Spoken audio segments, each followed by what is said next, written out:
Hari ini kita melanjutkan pembahasan kita tentang 33 hal yang perlu kita hindari dalam perjanjian baru.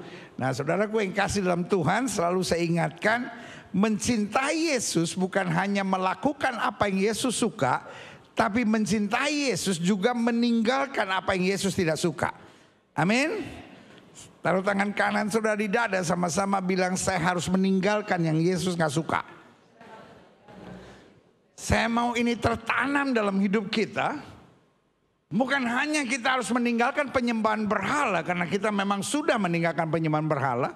Bukan hanya kita harus meninggalkan perzinahan, karena memang kita sudah meninggalkan perzinahan. Tetapi hal-hal kecil, suka menghakimi orang, apa-apa kecewa, apa-apa netting gitu, negative thinking, apa-apa selalu complaining gitu. Nah, makin kita meninggalkan hal-hal yang kelihatannya sepele, karena banyak orang jatuh bukan karena batu besar. Banyak orang jatuh kenapa saudara? Bukan karena batu besar. Banyak orang jatuh seringkali karena apa? Kerikil-kerikil kecil dan kita kepleset di dalamnya. Ada banyak orang yang bilang, saya kan tidak berzina, saya kan tidak judi, saya kan tidak minum mabuk, saya tidak menyembah berhala. Betul. Tapi kita selalu khawatir. Tapi kita selalu meragukan cinta Tuhan. Tapi kita apa-apa kepahitan, apa-apa emosi, apa-apa memaksakan kehendak. Mencintai Yesus bukan hanya melakukan yang Yesus suka, tapi meninggalkan yang Yesus gak suka. Amin. Nah, hari ini salah satu yang kita pelajari, yang harus kita tinggalkan adalah jangan seperti orang munafik dalam doa. Saya percaya anak Tuhan kekuatannya adalah doa. Anak Tuhan kekuatannya adalah apa? Sama-sama bilang sama saya, anak Tuhan kekuatannya doa. Kalau kita difitnah, kita apa saudara? Doa. Ketika kita dicurangin, kita apa saudara? Doa. Ketika kita dikhianati, kita apa saudara? Doa. Anak Tuhan yang menyadari kuasa doa adalah anak Tuhan yang asik. Anak Tuhan yang menyadari kuasa doa adalah anak Tuhan yang asik. Amin. Kalau hidup lu gak asik, berarti hidup lu kurang doa. Saya ulangi sekali lagi. Kalau hidup lu gak asik, berarti lu kurang doa. Jangan bilang sama saya hidupnya gak asik pendeta, istri saya cerewet pendeta, saya hidupnya gak asik pendeta sebab saya gagal pendeta, saya hidupnya gak asik pendeta sebab saya berasal dari keluarga yang broken home. Kalau hidup lu gak asik, berarti hidup lu kurang doa. Sebetulnya khotbah saya cuma sampai sini aja. Tetapi kalau sudah renungkan, maknanya dalam. Taruh tangan kanan saudara di dada, sama-sama bilang, kalau hidup gua kurang asik, gua kurang doa. Saudara yang di rumah yang masih ngantuk-ngantuk begitu, ketik dalam chat saudara, kalau hidup gua kurang asik berarti gua kurang doa. Nanti di perjalanan pulang dari gereja, ganti status saudara, tulis di situ, kalau hidup gua kurang asik berarti hidup gua kurang doa. Makanya lu hidupnya gak asik, lu kurang doa sih. Setuju saudara? Yesus bilang, berserulah kepadaku maka aku akan menyaut kepadamu. If you can't handle your problem, don't think. Kalau saudara gak bisa menyelesaikan masalahmu, jangan dipikirin. Ketika engkau gak bisa selesaikan masalahmu, doalah.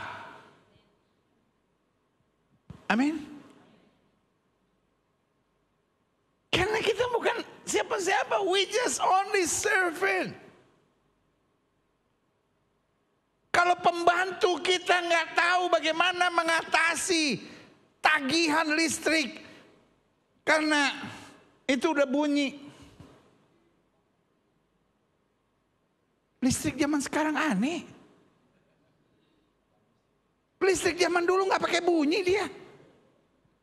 Maksud saya kalau dia nggak bunyi, tetangga kan nggak tahu kita belum bayar. Tapi kalau bunyi kan,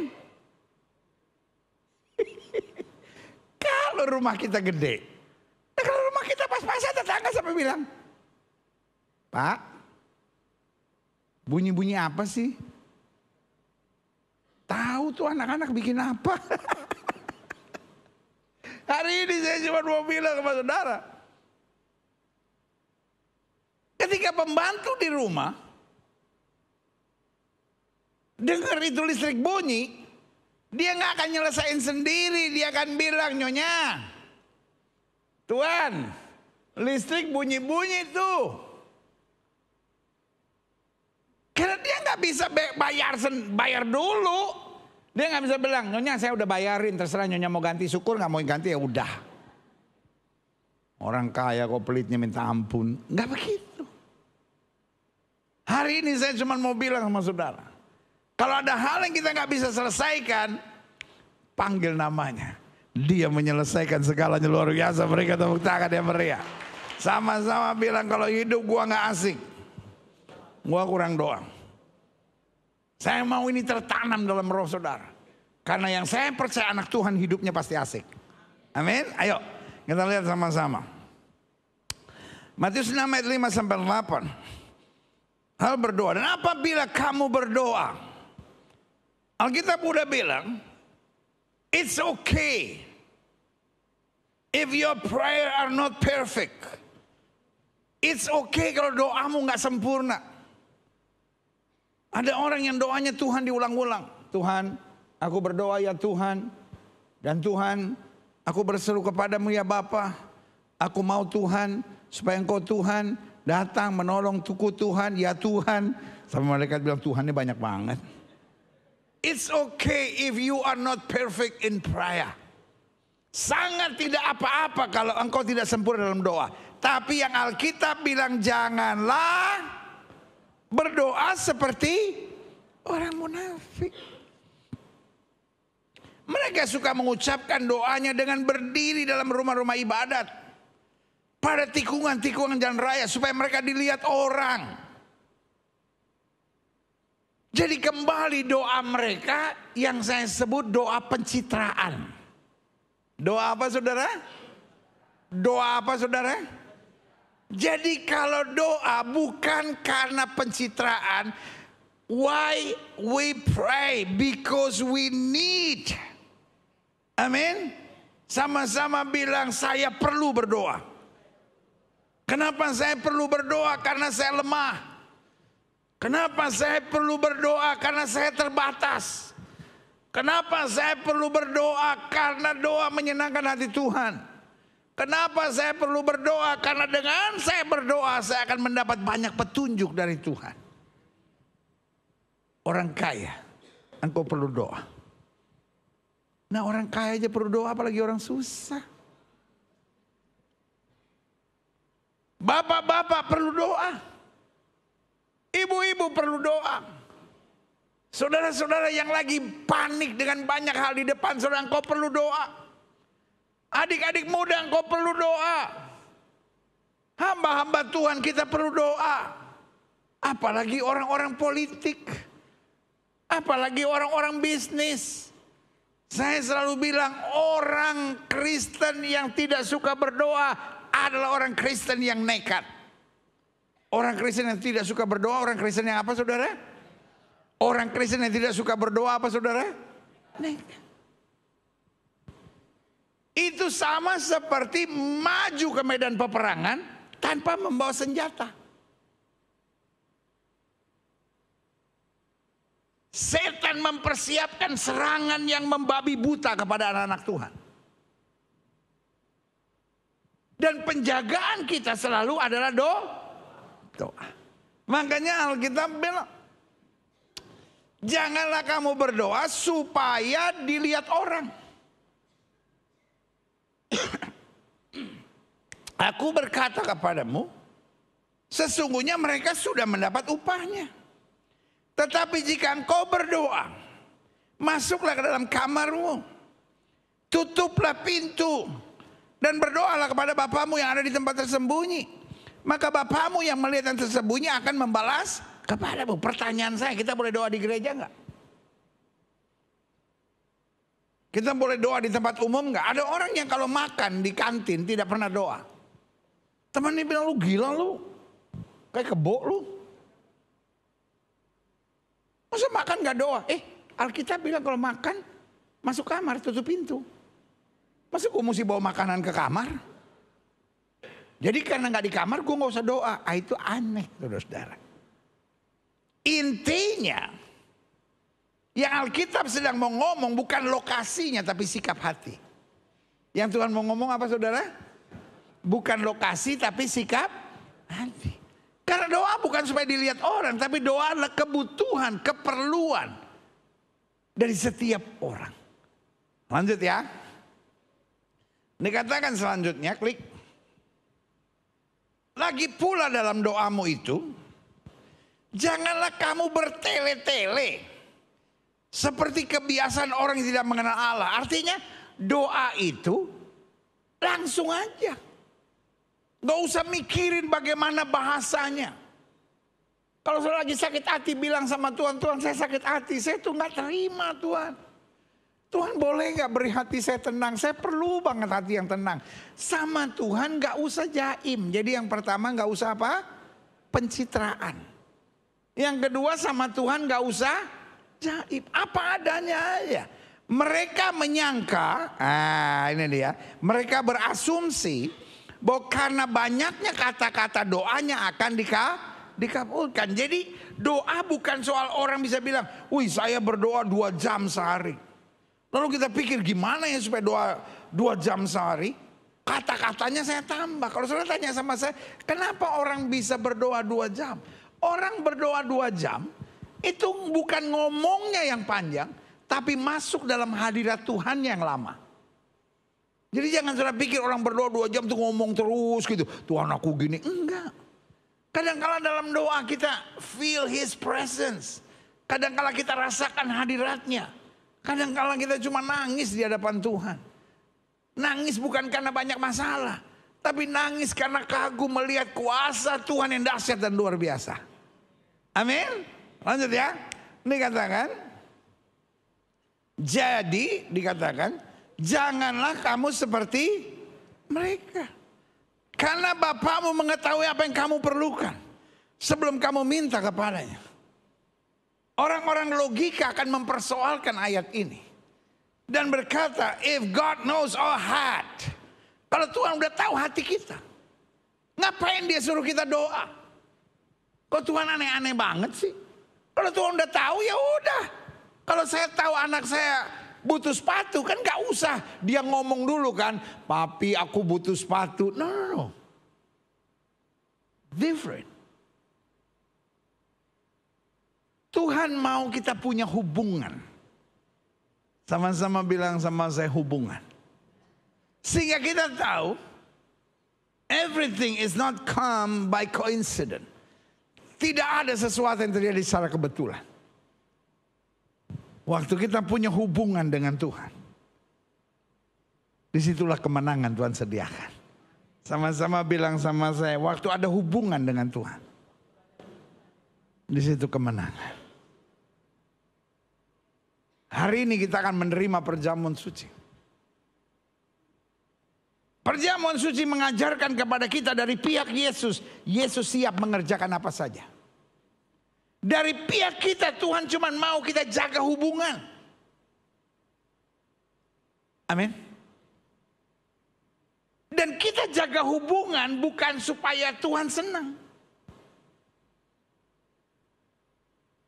Tapi Tuhan mau kita jaga hubungan supaya kita gak gampang digoncangkan. Jadi menjaga hubungan dengan Tuhan bukan untuk kepentingan Tuhan, tapi untuk kepentingan kita. Amin. Sama seperti handphone saudara-saudara charge. Bukan karena listriknya ingin berhubungan dengan handphone saudara. Tapi supaya handphone saudara selalu siap untuk dipakai. Dan saya percaya kalau hubungan charge kita dengan Tuhan baik, maka hidup kita akan selalu jadi berkat. Berikan tepuk tangan yang meriah buat Tuhan. Amin. Ada banyak orang pikir Tuhan tuh seneng gitu kalau kita nyapa dia terus menerus. Tuhan senang kita menyapa bukan untuk kepentingan Tuhan. Terus pertanyaan saya, kalau saudara nggak nyapa Tuhan, Tuhan stres.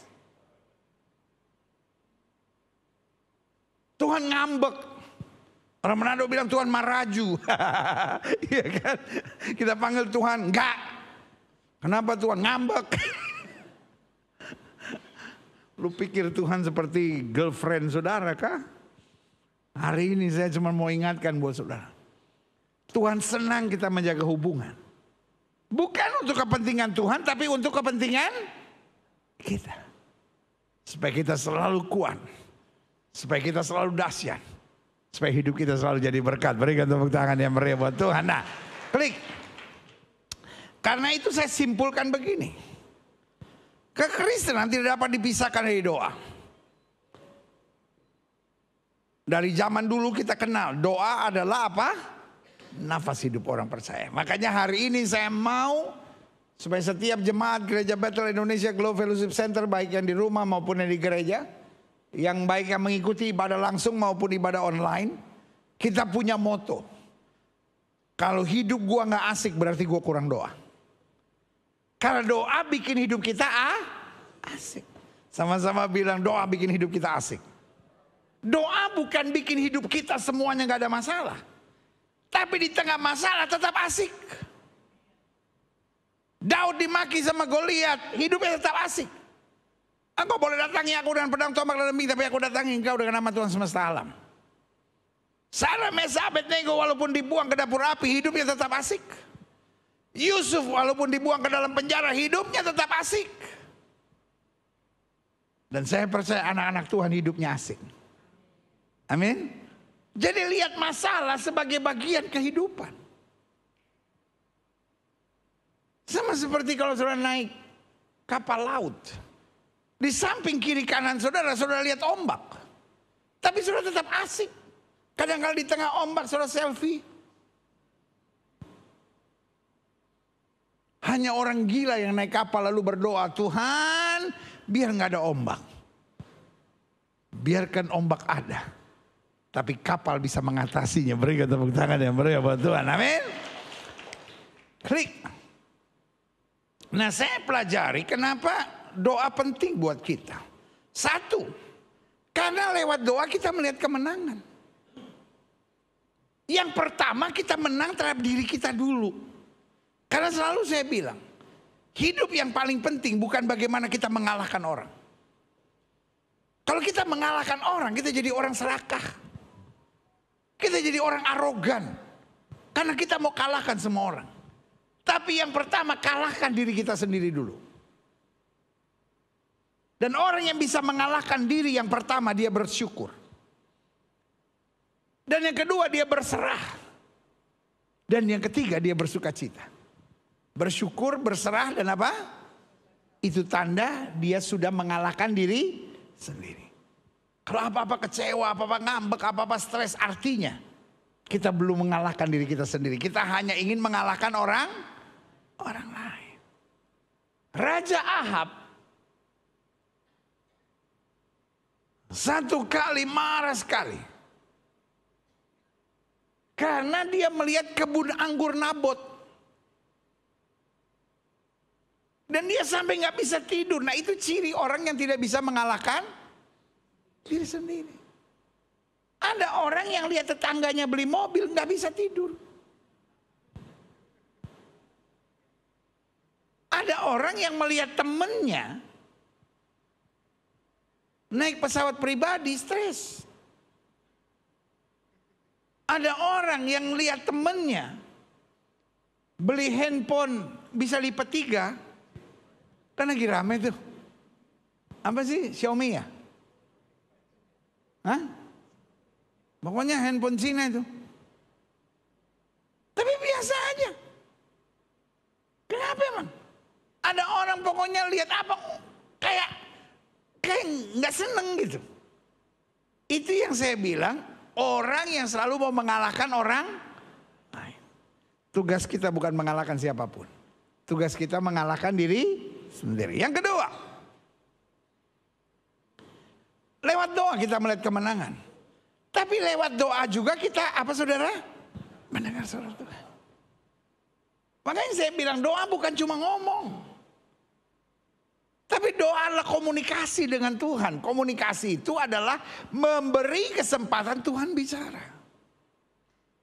Karena ketika kita menyampaikan segala-galanya, kita mendapat kelegaan. Tapi ketika Tuhan menyampaikan isi hatinya, kita menerima jalan keluar.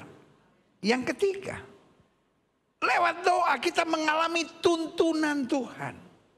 Makanya Daud bilang, Tuhan adalah gembalaku, takkan kekurangan aku. Tuntunan kita seringkali dua. Yang pertama suara orang banyak. Dan yang kedua naluri kita sendiri. Suara orang banyak dan naluri kita bisa salah. Tapi saya percaya tuntunan Tuhan itu yang luar biasa.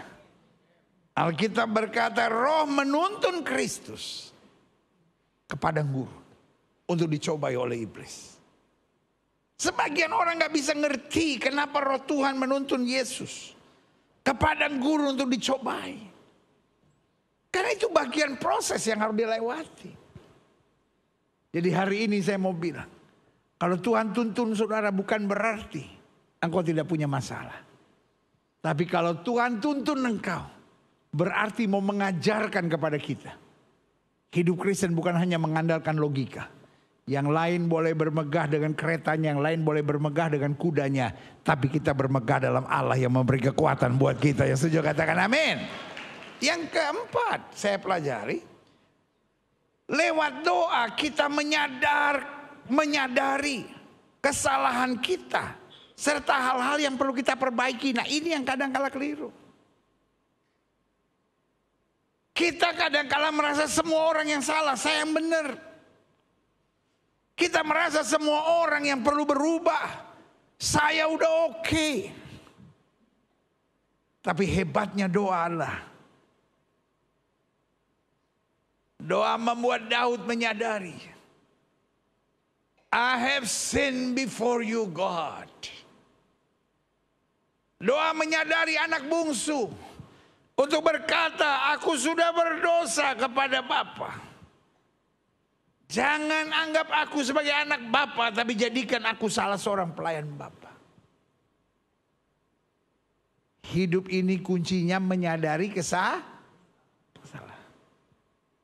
Hidup ini kuncinya bagaimana kita memperbaiki hidup kita. Saya nggak bisa merubah semua orang. Tapi saya bisa merubah diri saya. Supaya bisa menerima segala orang di depan saya. Dengan hati yang tetap penuh syukur kepada Tuhan. Berikan tepuk tangan yang meriah buat Tuhan. Jadi ingat ya. Kenapa doa itu penting? Kenapa kalau saya kurang doa hidup saya nggak asik? Karena lewat doa saya akan melihat kemenangan. Lewat doa saya mendengar suara Tuhan. Lewat doa saya mengalami tuntunan Tuhan, tuntunan roh Tuhan. Dan lewat doa saya menyadari kesalahan saya. Serta hal-hal yang saya perlu perbaiki.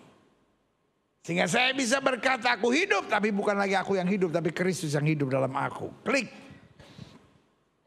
Selanjutnya saya pelajari. Adapun hal-hal yang kita perlu mengerti tentang doa orang benar. Kenapa doa orang benar tidak seperti orang munafik? Yang pertama, karena doa orang benar adalah doa yang sendiri bersama Tuhan. Sendiri bukan berarti kita tidak boleh berdoa bersama-sama. Saya perhatikan di medsos, di YouTube. Kan banyak orang sekarang, saya sebut asal ngomong. Apa saudara? Asal ngomong. Kan kadang-kala di YouTube gitu, contohnya YouTube kita ini aja. Atau Facebook kita. Suka ada yang ngomong gini. Pendeta bantu doa ya. Atau tim doa dari Gereja Bethel Indonesia Global Fellowship Center bantu doa ya. Anak saya atau suami saya atau istri saya atau saya. Terus ada aja orang-orang asbun yang bilang begini. Emang lu gak bisa doa sendiri? Kenapa doa mesti minta tolong orang? Emang dia lebih suci dari lu? Maksud saya kalau goblok jangan dipromosiin. Kita minta doa bukan karena kita nggak bisa doa sendiri. Kita minta doa bukan karena dia lebih suci dari kita. Kita minta doa karena firman Tuhan bilang, 2 orang sepakat meminta apapun Tuhan mengabulkan dari sorga. Amin. Doa saya didengar oleh Tuhan. Tapi kalau kita berdoa bersama-sama, itu kan lebih indah. Kenapa dia lebih indah? Karena dengan meminta doa sebetulnya saya sedang merendahkan diri. Setuju?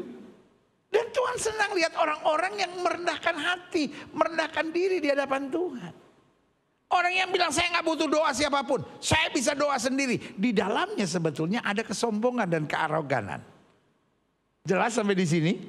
Jadi bukan berarti doa kita nggak penting, doamu penting. Amin. Sama-sama bilang doa saya penting. Tapi ada kalanya we have to share. Sebagai bukti kerendahan hati. Dan membutuhkan Tuhan dengan segenap hati saya. Jadi sendiri bersama Tuhan di sini bukan berarti kita nggak boleh minta doa.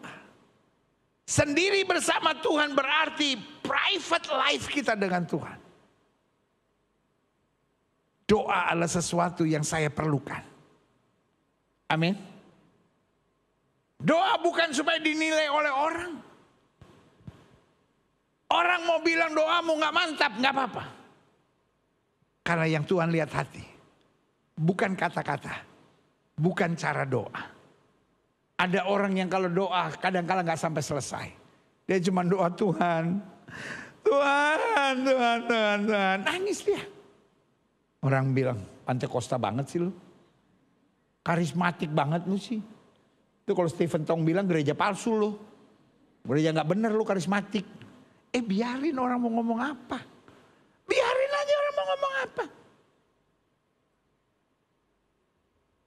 Yang diterima oleh Tuhan bukan penilaian Stephen Tong. Stephen Tong adalah hamba Tuhan yang hebat. Jangan salah mengerti saya. Tapi yang dinilai adalah penilaian Tuhan. Amin. Sama-sama bilang penilaian Tuhan. Sama-sama bilang penilaian Tuhan. Dalam hidup saya yakin. Apapun yang keluar dari hati saya yang terdalam. Enggak selamanya bisa dipahami oleh orang. Enggak selamanya bisa dimengerti oleh orang. Kadang-kala udah segenap hati, ada aja yang kritik, ada aja yang nyerang. Maju. Karena yang kita lihat Tuhan dan bukan manusia. Berikan tepuk tangan yang meriah. Jadi ingat ya, yang pertama, doa orang benar ada doa yang apa? Sendiri bersama Tuhan. Orang mau bilang lu munafik. Orang mau bilang lu bego. Orang mau bilang lu sesat. Orang mau bilang lu ngaco. Yang penting hatimu beres sama Tuhan.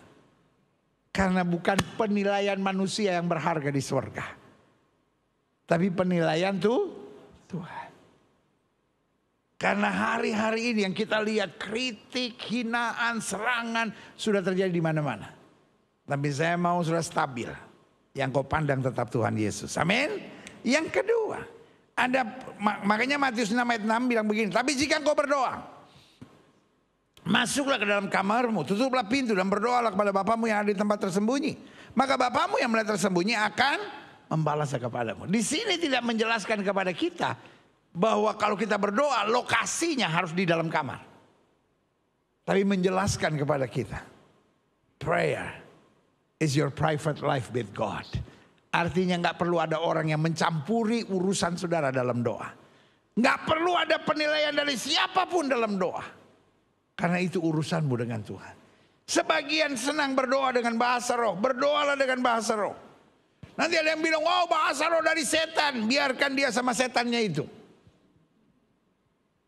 Ada orang yang berdoa gak ngomong apa-apa, dia cuma nangis. Orang bilang ngaco lu cuma nangis.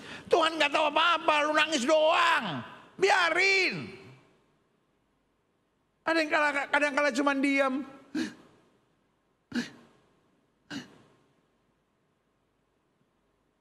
Mau ngapain sih? Biarkan orang buat penilaian menurut mau-maunya.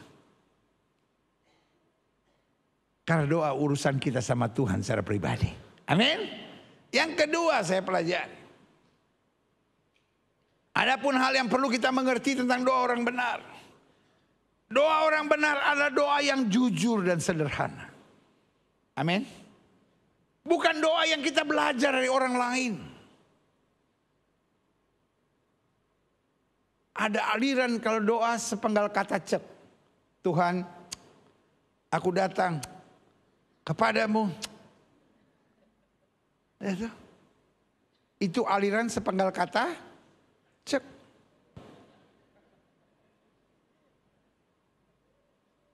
Ya gak apa-apa kalau sudah aliran itu. Tapi gak usah dengar orang cek, lu cek juga. Orang yang baru bertobat pikir ini kenapa sih kok doa kayak ngomel-ngomel gitu kan. Kalau kita lagi ngomel kan gitu.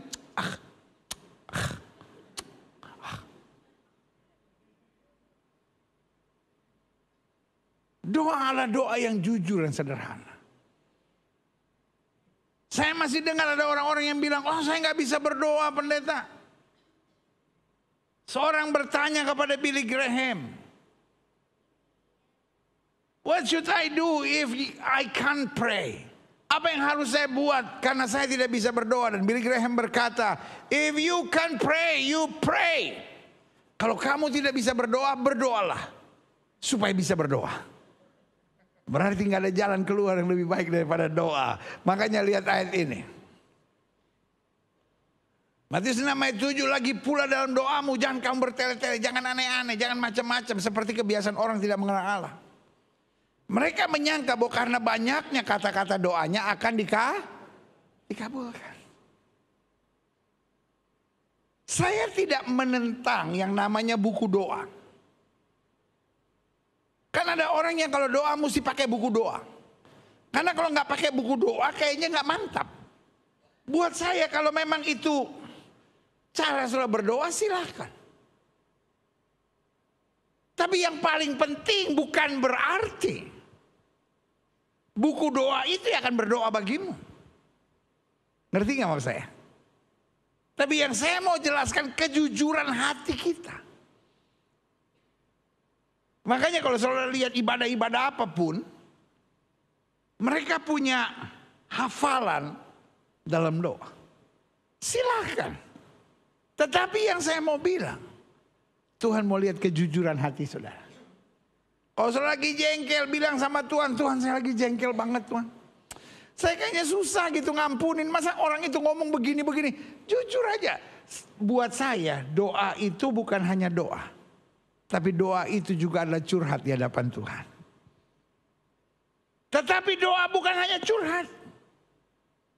Tapi doa juga setelah kita curhat. Kita menyatakan kepada Tuhan.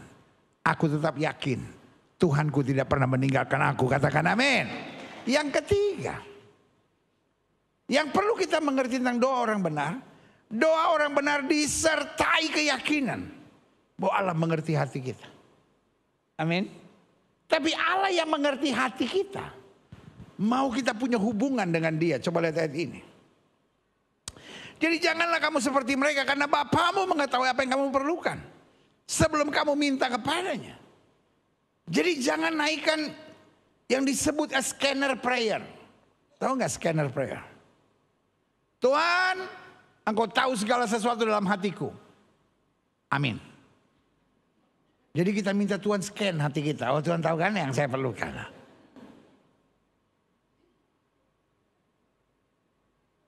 Ini sama, bukan sama persis tapi mirip-mirip. Ada pertanyaan ibu-ibu yang biasanya paling menjengkelkan bapak-bapak. Setelah nikah 15 tahun, setelah nikah 20 tahun, lagi duduk-duduk gitu. Tiba-tiba istri tanya sama suaminya. Kamu sayang aku enggak?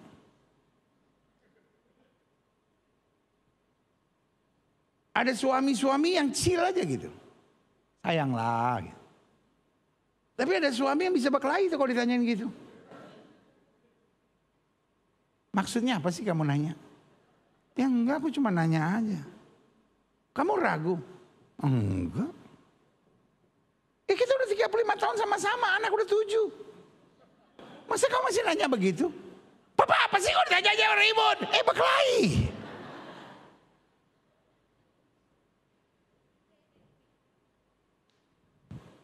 Jadi saudaraku, God knows your heart. Tuhan tahu hati kita, tapi Tuhan mau kita ada hubungan. Hubungan yang Tuhan ciptakan bukan seperti istri yang nanya sama suami, kamu sayang aku enggak? Demi kepentingan kepuasan batin istri yang sebetulnya penuh kekosongan. Tapi Tuhan mau kita punya hubungan dengan dia supaya kita jangan goyah. Karena makin kita punya hubungan dengan Tuhan, kita makin mantap dalam menghadapi segala sesuatu. Katakan amin. Selanjutnya, mengapa salah satu teguran serius Kristus adalah jangan seperti orang munafik dalam doa? Kenapa ini yang harus kita hindari? Yang pertama, karena orang munafik itu baik di depan kita namun berbahaya di hadapan kita. Jadi dalam bahasa Yunaninya, kata munafik juga memiliki arti seorang pemain drama. Seorang pemain drama, misalnya sebutlah namanya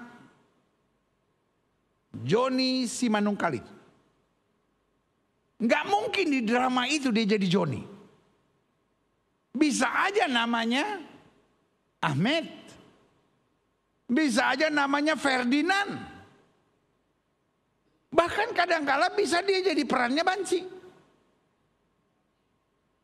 Namanya Susi. Tuhan tidak mau kita jadi pemain drama. Amin. Karena orang munafik yang saya pelajari di sini, dia baik di depan kita, namun berbahaya di belakang kita. Jadi artinya, penampilannya lurus tapi hatinya bengkok. Senyumnya manis tapi hatinya busuk. Ini yang Tuhan gak mau. Tuhan gak mau kita jaim, Tuhan gak mau kita pencitraan dalam doa. Kalau saudara lihat di dalam Mazmur, saudara lihat ada pernyataan-pernyataan Daud yang berkali-kali bilang, Tuhan, begitu banyak badai, aku saudara seperti orang mati, segala macam. Dan itulah kejujuran Daud. Untuk meyakini apapun yang terjadi, engkau tetap Tuhan yang terbaik. Waktu hari ini kita menerima tubuh dan darah Kristus, sudah seharusnya kita menyadari tidak ada gunanya saya bersandiwara. Karena Kristus yang mati buat saya adalah Kristus yang menjamin segala yang terbaik buat saya. Haleluya. Amin. Yang kedua, yang saya pelajari, mengapa salah satu teguran serius Kristus adalah jangan seperti orang munafik dalam doa. Karena orang munafik baik di depan kita namun berbahaya di belakang kita. Yang kedua, orang munafik sering apa? Mempergunakan topeng-topeng kepalsuan yang bisa membuat kita terkecoh, yang bisa membuat orang lain terkecoh. Ngeri saudara-saudara. Selalu saya bilang, tidak ada yang lebih menakutkan dengan menyembunyikan hal-hal jahat dengan topeng-topeng rohani. Dan saudaraku yang kasih dalam Tuhan, saya percaya itu sesuatu yang tidak diperkenan Tuhan. Itu yang membuat kita nyaman. Karena kita pikir tidak ada orang yang tahu sebenarnya. Hari ini saya mau bilang, jujur lebih baik. Yang setuju sama saya katakan jujur lebih baik. Sebagai gembala saya cuma mau bilang, mari kita apa adanya sama Tuhan. Karena Alkitab bilang jangan seperti orang munafik di dalam doamu. Biarlah kita jujur sama Tuhan. Saat-saat kita sedang melewati jalan-jalan berbahaya, ngomong sama Tuhan, Tuhan, saya secara manusia kayaknya khawatir gitu melewati ini. Tapi saya juga percaya kalau Tuhan yang pegang tangan saya lebih daripada orang-orang menang. Berikan tepuk tangan yang meriah. Yang terakhir, saya undang pemain musik maju ke depan. Mengapa salah satu teguran serius Kristus adalah jangan seperti orang munafik dalam doa. Satu, orang munafik baik di depan kita namun berbahaya di belakang. Orang munafik sering mempergunakan topeng-topeng kepalsuan yang bisa membuat kita terkecoh. Dan yang ketiga, orang munafik sering memakai unsur-unsur kerohanian termasuk doa hanya untuk mengelabui. Kita berdoa bukan supaya kelihatan kita seperti anak Tuhan. Tetapi karena kita anak Tuhan, kita berdoa. Amin. Selama engkau masih berdoa, engkau pasti dapat kekuatan. Selama engkau berdoa, engkau pasti akan melihat mujizat. Selama engkau berdoa, engkau akan kagum melihat jalan-jalan Tuhan yang luar biasa. Hari ini waktu kita menerima tubuh dan darah Kristus, itu menjadi alasan utama kenapa kita berdoa. Kita berdoa karena Yesus bukan hanya janjikan hal-hal baik, tapi kita berdoa karena Dia memeteraikan perjanjiannya dengan darahnya yang luar biasa. Saya undang kita semua bangkit berdiri. Kita persiapkan hati dan pikiran kita untuk menerima tubuh dan darahnya. Dan hari ini kita tahu kita belum ada di sorga. Tetapi lewat doa kita akan menerima kekuatan, kita akan menerima damai sejahtera, kita akan menerima kepastian. Kita akan menerima hal-hal yang dahsyat. Ketika engkau disakiti, berdoalah. Ketika engkau dilukai, berdoalah. Ketika engkau dikhianati, berdoalah. Ketika engkau diperhadapkan pada berkat yang besar dan luar biasa, berdoalah. Karena lewat doa, apa yang tidak pernah kau pikirkan, itu yang Tuhan sediakan.